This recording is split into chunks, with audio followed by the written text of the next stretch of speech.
तो Marvel cinematic universe का भविष्य इस वक्त दो बहुत बड़ी कहानियों पर टिका हुआ है। आज हम इन्हीं दो सबसे ज्यादा इंतजार की जाने वाली फिल्मों के बारे में गहराई से जानेंगे और समझने की कोशिश करेंगे कि एमसीयू का अगला चैप्टर आखिर होने कैसा वाला है। तो क्या स्पाइडरमैन को एक नई पहचान मिलने वाली है, एक नया जन्म, और क्या अवेंजर्स अपने अब तक के सबसे खतरनाक दुश्मन डॉक्टर डूम का सामना करने के लिए तैयार हैं? चलिए इन्हीं सवालों के जवाब ढूंढते हैं और देखते हैं कि हमारे लिए आगे क्या रखा है। सबसे पहले शुरुआत करते हैं हमारे अपने फ्रेंडली नेबरहुड हीरो स्पाइडरमैन से, जिसकी कहानी अब एक बिल्कुल नई और सच कहूं तो एक बहुत ही रोमांचक दिशा लेने वाली है। देखिए, मेकर्स इसे सिर्फ स्पाइडरमैन 4 की तरह नहीं देख रहे हैं, नहीं, इसे एक रीबर्थ यानी कि एक तरह से पुनर्जन्म की तरह पेश किया जा रहा है। ये पीटर पार्कर के किरदार के लिए एक बिल्कुल नई, एक स्ट्रीट लेवल शुरुआत होगी। सोचिए, नो वे होम के बाद पूरी दुनिया पीटर पार्कर को भूल चुकी है ना? तो ये एमसीयू के लिए एकदम परफेक्ट मौका है कि वो स्पाइडी को वापस उसके जड़ों से जोड़ें। और इस रीबर्थ वाली बात को खुद स्टार टॉम हॉलैंड ने भी कंफर्म किया है। उनका कहना है, ऐसा लग ही नहीं रहा कि हम चौथी फिल्म बना रहे हैं। ये सीधा सीधा इशारा है कि हमें एक बिल्कुल नए अंदाज की स्पाइडरमैन कहानी देखने को मिलेगी।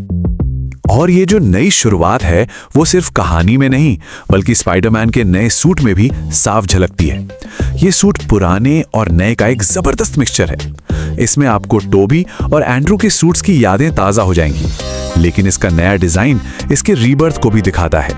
प्रोडक्शन की तरफ भी कुछ बहुत दिलचस्प बातें हो रही हैं। शैंग-ची के डायरेक्टर डेस्टिन डैनियल ग्रेटन इस फिल्म को डायरेक्ट कर रहे हैं और कमाल की बात यह है कि कहानी न्यूयॉर्क की है, लेकिन इसकी शूटिंग स्कॉटलैंड के ग्लासगो में हो रही है।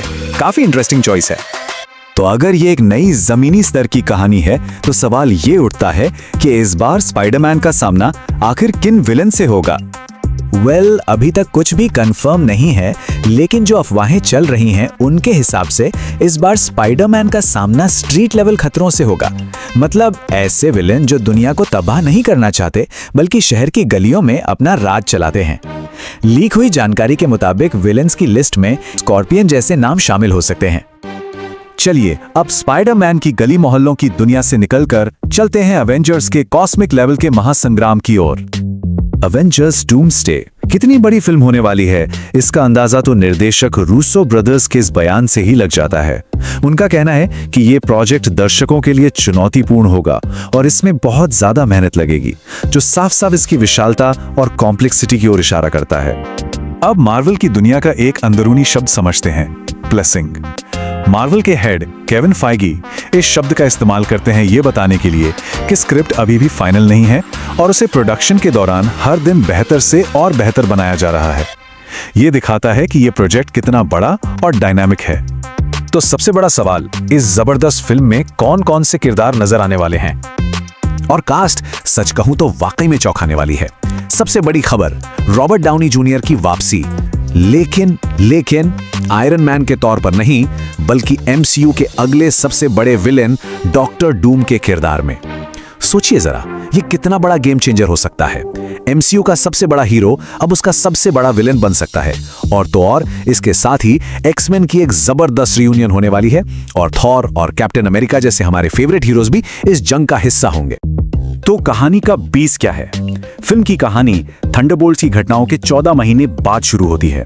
इसमें एवेंजर्स, एक्समैन और फैंटास्टिक फोर जैसी कई टीमें एक साथ आती हैं और उन सभी का सामना होता है सिर्फ एक दुश्मन से, और वो है डॉक्टर डूम। अब ये देखना जरूरी है कि ये दोनों बड़ी फिल्में एमसीयू की टाइमलाइन में एक दूसरे से जुड़ती कैसे हैं। तो एमसीयू का रोड मैप अब थोड़ा और साफ हो गया है। स्पाइडरमैन ब्रांड न्यू डे जुलाई 2026 में आएगी। इसके ठीक बाद अवेंजर्स डूम्सडे की रिलीज डेट जो पहले मई थी उसे अब बदलकर दिसंबर 2026 कर दिया गया है। और फिर इन सब के बाद 2027 में हमें सीक्रेट वॉर्स देखने को मिलेगी। और हाँ, ये जानना जरूरी है कि एमसीयू यूनिवर्स के अंदर स्पाइडरमैन की कहानी डूम्सडे की बड़ी घटनाओं से ठीक पहले सेट की गई है, जो शायद इन दोनों फिल्मों को किसी ना किसी तरह से जोड़ेगी। तो इन सब का मतलब क्या है? मार्वल एक ही वक्त में दो बिल्कुल अलग अलग तरह की कहानियां क्यों कह रहा है? चलिए इसे समझते हैं। एमसीयू एक साथ दो अलग अलग रास्ते अपना रहा है। एक तरफ है स्पाइडरमैन की बिल्कुल जमीनी पर्सनल कहानी, तो दूसरी तरफ है अवेंजर्स का विशाल कॉस्मिक लेवल का महासंग्राम। ये मार्वल की एक तरह से डबल स्ट्रैटेजी है, मतलब पर्सनल कैरेक्टर स्टोरीज और बड़ी-बड़ी इवेंट फिल्म्स दोनों को एक साथ आगे बढ़ाने की। तो इस पूरी बात से हमें क्या समझना चाहिए? पहली बात, स्पाइडरमैन को एक नई ताजा शुरुआत मिल रही है। दूसरी, डूम्सडे फेज 6 को डिफाइन करने वाली एक बहुत बड़ी इवेंट फिल्म होने वाली है और शायद इसी बड़े स्केल की वजह से इसे और बेहतर बनाने के लिए इसकी रिलीज में देरी हुई है। और क्योंकि स्क्रिप्ट अभी भी बदल रही है, मतलब हमें और भी कई सरप्राइजें देखने को मिल सकते हैं।